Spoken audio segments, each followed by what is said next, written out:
어느 날 부자 친구가 말합니다. 야, 돈 없지? 내가 이자 영원에 100억 빌려줄게. 언제 갚냐고. 에이, 나중에 천천히 갚아. 죽을 때 갚아도 돼. 일단 이 돈으로 마음껏 놀아봐. 와, 이거 꿈입니까 생시입니까? 이자 0인 100억짜리 마법의 카드. 여러분은 이 돈 들고 뭐 하시겠어요? 미국 주식도 사고 비트코인도 사고 강남 아파트도 사고 그냥 숨만 쉬어도 돈이 복사가 되는 기분일 겁니다. 세상에 이런 천국이 없죠. 우린 이걸 유동성 파티라고 불렀습니다. 그런데 갑자기 그 천사 같던 친구가 식칼을 들고 뷔페 문을 박차고 들어옵니다. 표정이 싹 바뀌었어요. 야, 금리 올랐다. 지금 당장 갚아. 못 갚으면 너 죽고 나 죽는 거야. 지금 당장, right now. 혼비백산한 여러분은 먹던 랍스터 던지고 샀던 주식, 코인 시장가로 다 던지고 도망쳐야 합니다. 뷔페는 순식간에 아수라장이 되죠. 이게 영화 이야기냐고요? 아닙니다. 바로 며칠 전, 아니 지금도 여러분의 주식 계좌를 박살내고 있는 엔캐리 트레이드 청산이라는 공포영화 실사판입니다. 도대체 왜 일본이 금리를 찔끔 올린다는데 지구 반대편 미국 주식이 폭락하고 가만히 있던 내 삼성전자가 박살나는 걸까요? 오늘 이 영상을 끝까지 보시면 전 세계 돈의 흐름을 읽는 슈퍼개미의 눈을 갖게 되실 겁니다. 채널 고정 지금부터 썰 들어갑니다. 자, 사건의 발단은 30년 전으로 거슬러 올라갑니다. 여기 미스터 앤 자판이라는 친구가 있어요. 80년대엔 미국 록펠러 센터도 사고 전 세계를 씹어먹던 금수저였죠. 근데 90년대 초 부동산 버블이 터지면서 잃어버린 30년이라는 불치병에 걸립니다. 증상이 심각해요. 아이고, 사람들이 돈을 안 쓰네. 물가가 안 올라. 디플레이션 귀신이 붙었어. 경제가 식물인간 상태가 되니까 일본 정부는 극약 처방을 내립니다. 그 유명한 아베 전 총리의 아베노믹스입니다.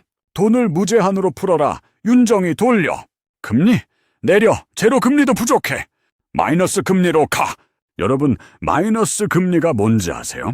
은행에 돈을 맡기면 이자를 주는 게 아니라 보관료 내놔하는 겁니다.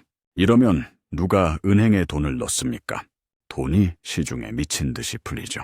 결과적으로 일본 엔화는 전 세계에서 가장 흔하고 구하기 쉬운 공짜물, 프리워터이 되어버립니다.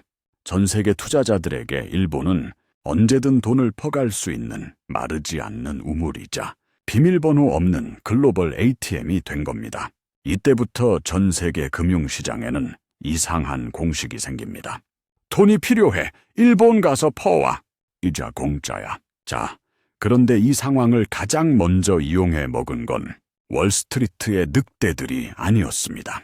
바로 일본의 평범한 가정주부들.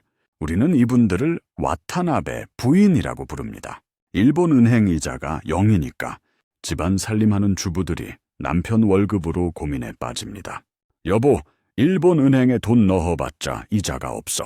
썩고 있어. 이 돈바에서 이자 5% 주는 호주나 미국 은행에 넣으면 앉아서 5% 버는 거 아니야. 빙고, 이게 바로 엔캐리 트레이드의 시초입니다. 전문 용어로 금리차 따먹겠죠. 싼 이자로 빌려서 비싼 이자 주는 곳에 투자하는 것. 근데 여기서 여러분이 꼭 알아야 할 게 있습니다. 단순히 1%, 2% 먹자고 이 짓을 하는 게 아니에요. 핵심은 바로 레버리지 비치2입니다. 여기가 오늘 영상의 하이라이트입니다. 잘 보세요. 내 돈 1억으로 미국 국채 이자 5%를 사면 1년에 500만 원 벌죠. 짜다 짜. 그런데 일본에서 이자 0.1%로 100억을 빌려올 수 있다면 어떨까요? 100억으로 미국 국채를 삽니다. 그럼 이자가 5억이 들어와요. 일본에 갚아야 할 이자는 0.1%니까 1천만 원. 5억 벌어서 1천만 원 갚고 나면 4억 9천만 원이 남습니다. 내 돈 한 푼 없이 남의 돈으로 4억 9천을 버는 기적의 논리. 이게 바로 엔캐리 트레이드의 진짜 무서움입니다. 이 소문이 나자 전 세계 헤지펀드들이 트럭을 몰고 일본으로 옵니다. 야, 100억 아니 1000억 빌려와. 요 카페 이자 공짜잖아. 아이돈으로 엔비디아 사고, 테슬라 사고, 비트코인 가져와! 이렇게 풀린 돈이 전 세계적으로 적게는 수천조, 많게는 경 단위라고 추정됩니다. 이 막대한 돈이 미국 증시를 밀어 올린 숨은 공신이었던 거죠. 우리는 그것도 모르고 와, AI 붐이다, 반도체 슈퍼사이클이다 하고 좋아했던 거고요. 사실 그 밑바닥엔 일본산 공짜 돈이 흐르고 있었던 겁니다. 그런데 2024년 영원할 줄 알았던 파티에 균열이 생깁니다. 식물인간인 줄 알았던 일본 경제에 피가 돌고 드디어 물가가 오르기 시작한 겁니다. 일본 중앙은행 BOJ 총재가 마이크를 잡습니다. 물가가 너무 올랐어. 더 이상 제로 금리는 못해. 나도 이제 금리 올린다. 자, 여기서부터 공포 영화 시작입니다. BGM 깔아주세요. 일본이 금리를 올린다는 건 단순히 이자 몇 푼 더 내는 문제가 아닙니다. 두 가지 치명타 더블 펀치가 동시에 날아옵니다. 타격 1. 이자 비용의 폭발. 0.1% 이자 낼 땐 꿀이었는데 금리가 0.25%, 0.5%로 오르면 갚아야 할 이자가 2배, 3배, 5배로 뜁니다. 레버리지 비치를 100배 쓴 사람들은 이자 비용이 감당이 안 됩니다. 타격 2. 환율의 역습.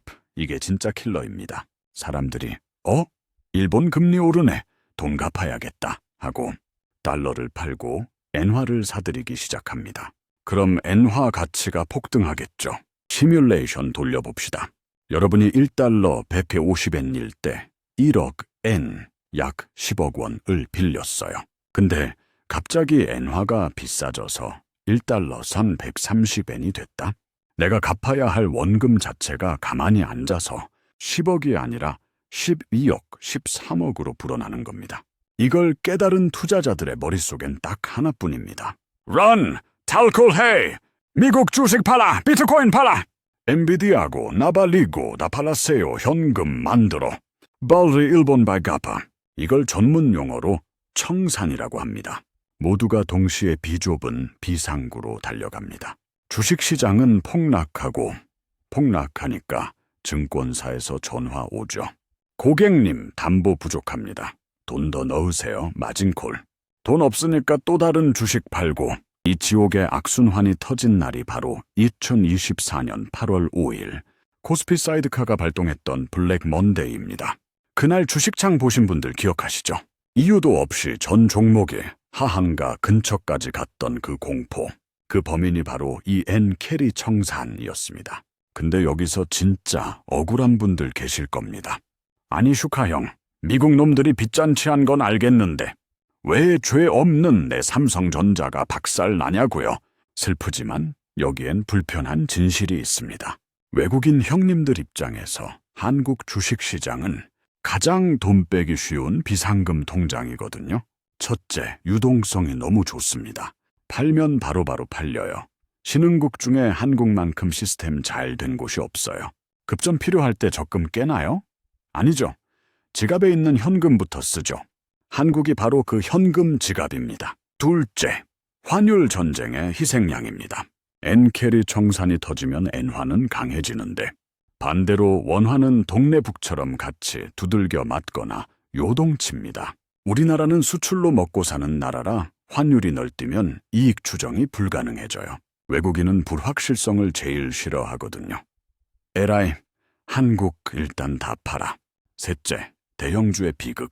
삼성전자, 하이닉스. 외국인 지분율 엄청 높죠? 그 외국인 자금의 뿌리를 캐보면 엔캐리 자금인 경우가 많습니다. 걔네 본진 일본이 불나서 돈 갚으러 가야 하는데 가장 먼저 파는 게 수익 많이 난 우량주, 즉 삼성전자입니다.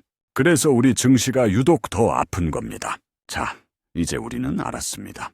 일본 금리 인상은 남의 나라 이야기가 아니라 내 계좌를 위협하는 핵폭탄이다. 그럼 우리 현명한 투자자들은 이제 어떻게 해야 할까요?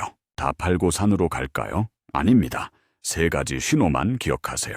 첫째, 일본은행, BOJ, 총재의 잎을 봐라. 우에다 총재가 금리 또 올릴까 하고 기침만 해도 시장은 감기 걸립니다. 뉴스에 BOJ 금융정책 결정 회의 날짜가 뜨면 그날 전후로는 무리한 매매를 쉬고 관망하세요. 소나기는 피해야 합니다. 둘째, N달러 환율은 거짓말을 하지 않는다. N달러 환율이 갑자기 뚝 떨어진다. 엔화 강세. 이건 큰 손들이 주식 팔고 돈 갚으러 가고 있다는 가장 강력한 신호입니다. 이때는 주식 비중 줄이고 현금 챙기세요. 셋째, 위기 속에 기회가 있다. 외국인이 던지는 건 주로 코스피 대형주입니다. 썰물처럼 돈이 빠져나갈 때 오히려 외국인 영향이 적은 알짜 코스닥 중소형주나 실적이 확실한 바이오 방산 섹터는 상대적으로 덜 맞을 수 있습니다. 피할 수 없다면 숨을 곳을 찾아야죠. 여러분, N캐리 트레이드 청산. 무서운 단어입니다. 하지만 공포에 질려 눈을 감으면 휩쓸려 떠내려갈 뿐입니다. 지금 거대한 돈의 물길이 미국에서 다시 일본으로 역류하고 있습니다. 이 흐름을 미리 알고 있는 여러분은 남들이 왜 떨어져? 하고 공포에 떨 때 저점에서 줍줍할 수 있는 기회를 잡을 수 있습니다. 앞으로도 일본이 금리를 언제 올리는지, 환율이 어떻게 요동치는지 제가 두 눈 부릅뜨고 지켜보다가 가장 먼저 알려드리겠습니다. 저와 함께 이 거친 파도를 넘고 싶다면 지금 바로 구독과 좋아요, 알림 설정까지. 다음 영상에서 뵙겠습니다. 부자 되세요.